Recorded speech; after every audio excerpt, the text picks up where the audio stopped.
अस्सलामुअलैकुम and very good morning to you all. Morning spot UNN के platform से मैं हूं आपके साथ शाइस्ता शहजाद। उम्मीद करती हूं कि आप सब खैरियत से होंगे और आपकी सुबह का आगाज़ भी बहुत अच्छा हो चुका होगा। हम आपकी खिदमत में हाजिर हैं एक नए शो के साथ, एक नए आगाज़ के साथ। और आज के शो में हम बात करेंगे स्पेसिफिकली जो पाकिस्तान और इंडिया का मैच हुआ है कोलंबो में, उसके हवाले से।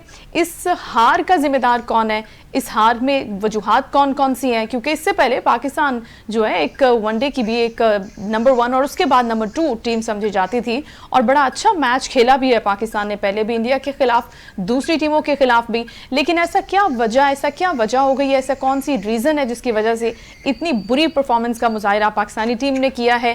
बैटिंग लाइन या फिर बॉलिंग लाइन, खामियां कहां पर थी, क्या वजूहात हैं, बेहतर कैसे करना है क्योंकि एशिया कप चल रहा है। सारे इस हवाले से बहुत कंसर्न है। हम सोशल मीडिया पे भी देख रहे हैं कि बड़ी ट्रोलिंग भी हो रही है, इस पे मीम्स भी बन रहे हैं और हैशटैग और ट्रेंड्स भी चल रहे हैं। इस सारी सूरत हाल पर बात करने के लिए अभी हमें ज्वाइन करेंगे, इस प्रोग्राम का हिस्सा होंगे हाफिज मोहम्मद इमरान, स्पोर्ट्स एंकर हैं, एनालिस्ट हैं।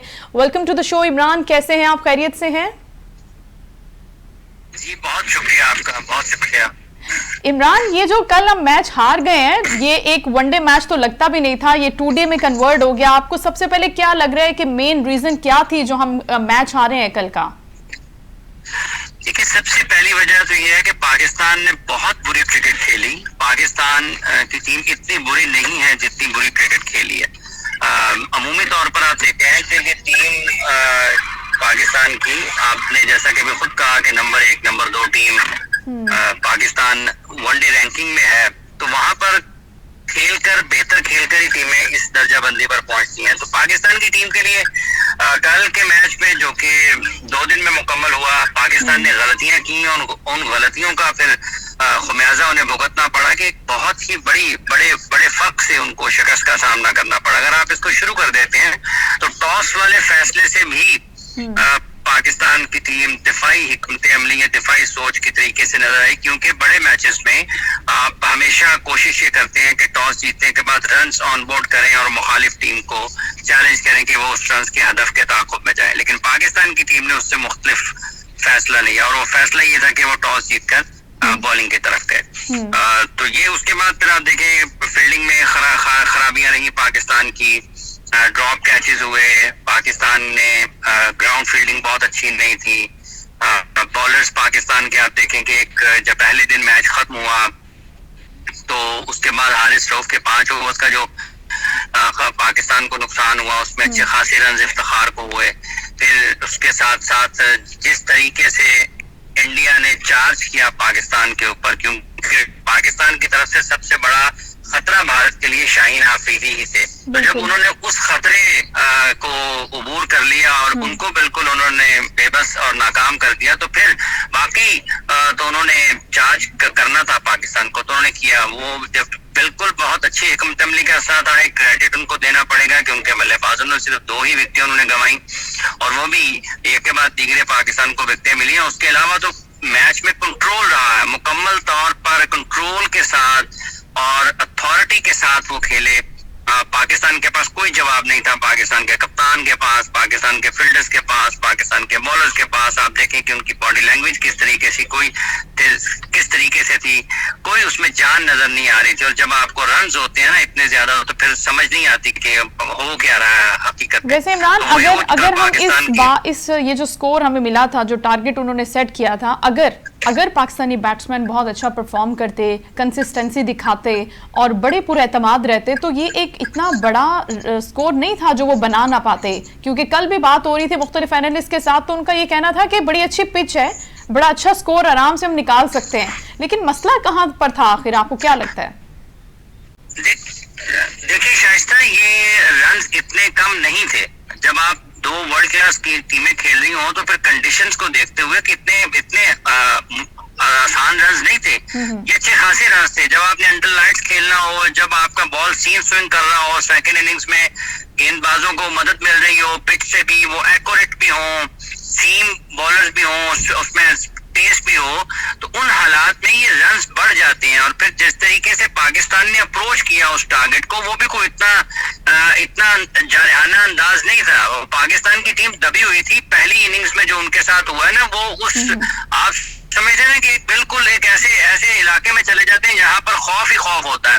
तो पाकिस्तान की टीम उस खौफ का शिकार थी और उस दबाव का शिकार थी जब वो दूसरी इनिंग्स में मैच के दूसरे हिस्से में बारी लेने के लिए आए हैं। तो पाकिस्तान की बैटिंग भी दबाव का शिकार थी और जब आपकी विकेट अर्ली गिर जाती हैं, इमाम जो कि इन फॉर्म थे, रन करते हुए आ रहे हैं, वो आउट हो जाते हैं और फिर जब बाबर आउट हो जाते हैं तो आपके पास कोई जवाब नहीं था पाकिस्तान के पास। कल भी यही हुआ जो पाकिस्तान भारत के खिलाफ मैच खेला है। शाहीन आफरीदी पाकिस्तान की बॉलिंग में और बाबर आजम पाकिस्तान की बैटिंग में, अगर इन दोनों को मुखालिफ टीमें पकड़ लेती हैं या इनके ऊपर अटैक करती हैं या इनको दबा लेती हैं ना, तो फिर बाकी खिलाड़ियों के पास उनको जो अपना थॉट प्रोसेस है वो उससे हिलते हैं। उनके लिए बड़ी मुश्किल होती है कि वो मैच में वापस कैसे आएंगे। तो पाकिस्तान के लिए के साथ ये हुआ है। आप देखें जसप्रीत बुमराह की बॉलिंग को देखें, जिस तरीके से उन्होंने कितने अच्छे चैनल से गेंदबाजी की है, बाबर आजम के लिए कितनी मुश्किलात पैदा उन्होंने की, और बिल्कुल इसी तरीके से तस्कीन अहमद जो कि बांग्लादेश के बॉलर हैं, उन्होंने भी बाबर आजम के लिए मुश्किलात पैदा की। तो ये कहना मेरा ख्याल है मुनासिब नहीं है कि रन आसान थे। रन भी ज्यादा थे, रन मुश्किल भी थे,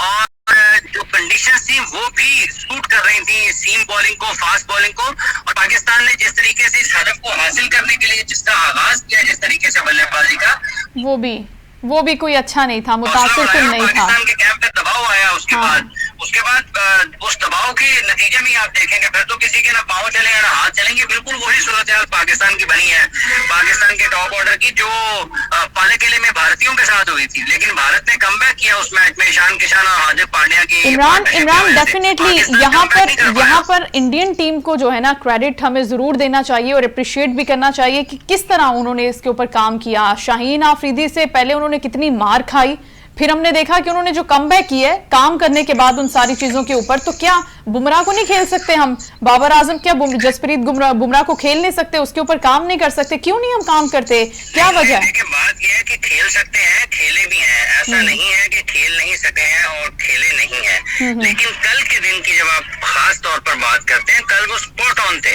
कल उन्होंने पाकिस्तान को जगह नहीं दी है, बड़े अच्छे एरियाज को हिट किया, बड़ी अच्छी लाइन और लेंथ के ऊपर गेंदबाजी की।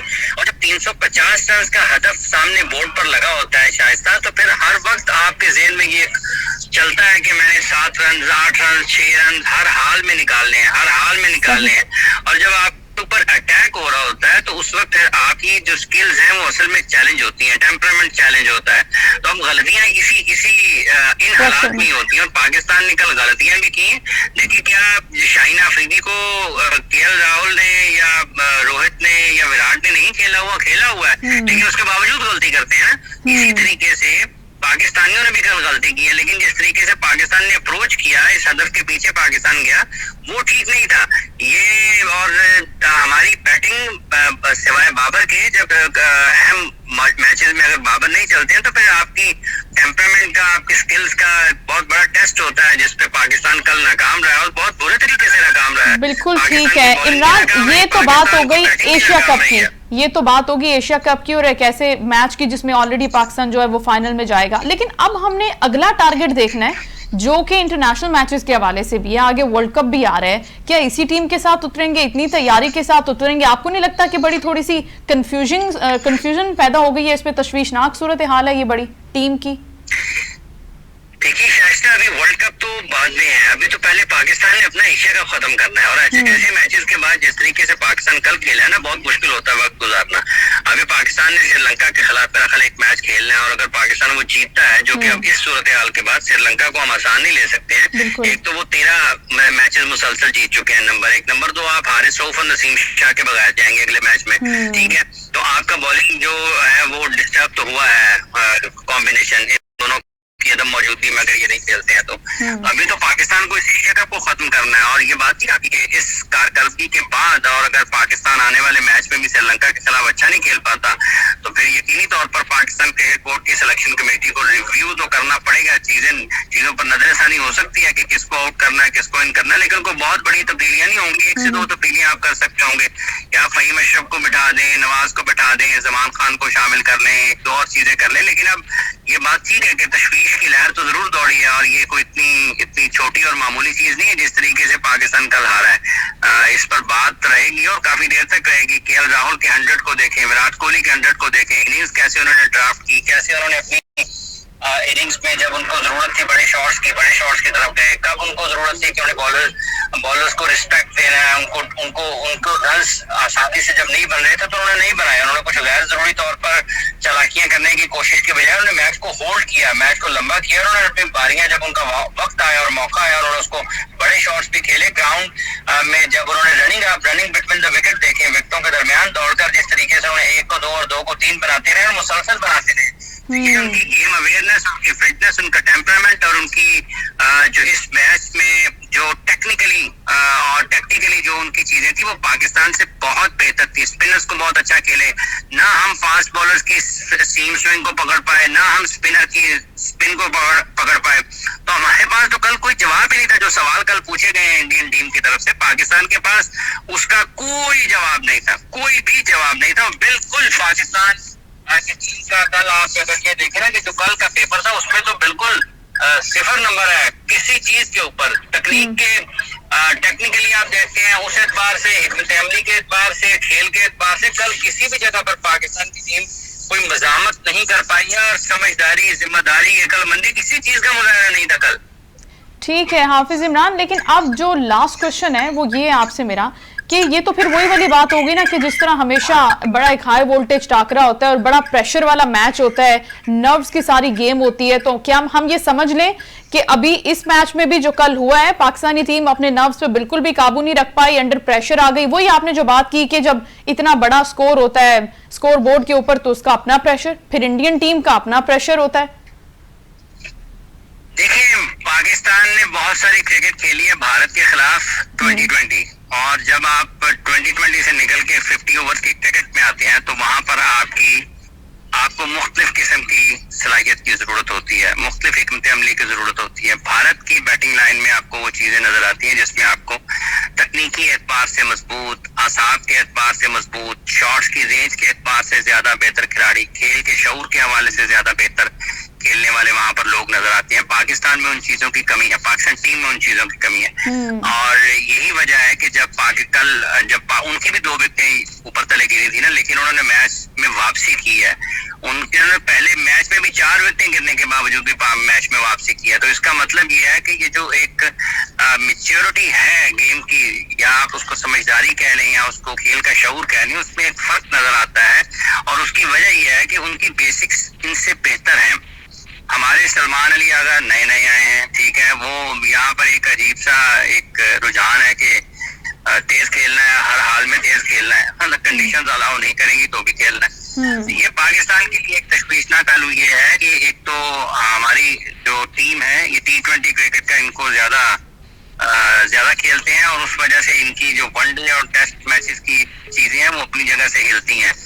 ये बल पाकिस्तान के लिए अब आने वाले मैचेस मुश्किल होंगे, और सिलेक्शन के ऊपर भी जरूर सवालात उठेंगे। ये कोई इतना आसान नहीं होगा पाकिस्तान को कमबैक करना, और ये शिकस्त इतनी जल्दी निकलती नहीं है। देखें, लोगों के जहनों से तो नहीं जाएगी इतनी जल्दी। पाकिस्तान खुदा न खास्ता अगर श्रीलंका के खिलाफ अच्छा नहीं खेलता है तो लोग आप देखिएगा कि किस तरह से रद्द-ए-अमल देते हैं पाकिस्तान टीम की कारकर्दगी पर। बहुत गम गुस्सा होगा अगर पाकिस्तान इस हालात में, जब आप आईसीसी की वनडे रैंकिंग में नंबर 1 आ गए, तो उसके बाद हाँ। बहुत ज्यादा मुश्किल सूरत है। बिल्कुल ठीक है, थैंक यू सो मच। हाफिज इमरान हमारे साथ मौजूद थे, स्पोर्ट्स एनालिस्ट हैं, एंकर हैं, और उनकी जानिब से यही कहा जा रहा था कि अभी जो परफॉर्मेंस पाकिस्तानी टीम ने कल दी है उसके बाद बड़ी मुश्किल पैदा हो जाएगी एशिया कप को लेकर, या फिर अगर हम आईसीसी वर्ल्ड कप की बात करेंगे जो खेले जाना है भारत में, उस हवाले से भी बड़ी सिचुएशन खराब हो जाएगी कि हमारे पास कौन से ऐसे बल्लेबाज हैं जो वहां जाकर परफॉर्म करेंगे, या कौन से ऐसे बॉलर्स हैं जिनके ऊपर रिलाई कर सकते हैं। अगर हारिस रऊफ अवेलेबल नहीं है, अगर नसीम शाह अवेलेबल नहीं है, तो फिर ऑप्शंस क्या है हमारे पास। तो इस हवाले से जो सिलेक्शन कमेटी है उसको भी अब सारी चीजों को रिव्यू करने की जरूरत है। और दूसरी बड़ी इंपॉर्टेंट बात जो इमरान ने बताई है वो ये है कि आप समझदारी का मुजाहिरा करें, आप फहमो फरासत का मुजाहिरा करें, आप ग्राउंड रियलिटीज को देखें और समझने के बाद शॉट खेलें, न कि सिर्फ आपको जो बता दिया है कि आपने फास्ट बॉलिंग करनी है, फास्ट तरीके से आपने गेम को लेके चलना है। तो कंडीशंस को समझ के खेलना बहुत ज़रूरी होता है, और डेफिनेटली ये एक ऐसी गेम है जिसमें हार जीत होती रहती है। इन द एंड हम ये कहते ज़रूर हैं तुम जीतो या हारो हमें तुमसे प्यार है, लेकिन डेफिनेटली हर जो खिलाड़ी है, हर जो टीम है, जब वो मैदान में उतरती है, चाहे वो किसी भी मैदान में उतरे, तो उसका फोकस जो है, जो उसका टारगेट है, वो जीत ही होती है। और हम भी पाकिस्तानी टीम को हमेशा जीतता हुए देखना चाहते हैं, चाहे वो T20 की क्रिकेट हो, चाहे वो वनडे की क्रिकेट हो, एशिया कप हो या फिर इंटरनेशनल वर्ल्ड कप हो। तो इस हवाले से पाकिस्तानी टीम को बहुत फोकस होने की ज़रूरत है। जो फैसला साज हैं उनको भी एक बार अपनी पॉलिसीज़ को, अपने काम को रिव्यू करने की ज़रूरत है कि खामियां हैं कहाँ पर, किन जगहों पर कौन से लूप होल्स हैं, कौन से ऐसे वीक एरियाज़ हैं जहाँ पर टीम को काम करने की ज़रूरत है, मैनेजमेंट को काम करने की ज़रूरत है, ताकि इन सब चीज़ों पर हम इन सारी खामियों पर हम काबू पाने के बाद उतरे वर्ल्ड कप में और इंशाल्लाह फिर पाकिस्तानी टीम दोबारा से जीते। नाज़रीन, ब्रेक के बाद हम कुछ बात करेंगे पॉलिटिकल सिनेरियो के हवाले से भी। Chairman Peoples Party Bilawal Bhutto Zardari दौरे कर रहे हैं, उन्होंने इंतखाबी मुहिम का क्या आगाज़ कर दिया है, इसके बाद होने क्या जा रहा है, इलेक्शंस के हवाले से जो एक इब्हाम है कि इलेक्शन होंगे कब, इन सारी चीज़ों पर हम बात करेंगे। अभी एक ब्रेक का वक्त हुआ है, ब्रेक के बाद मिलते हैं।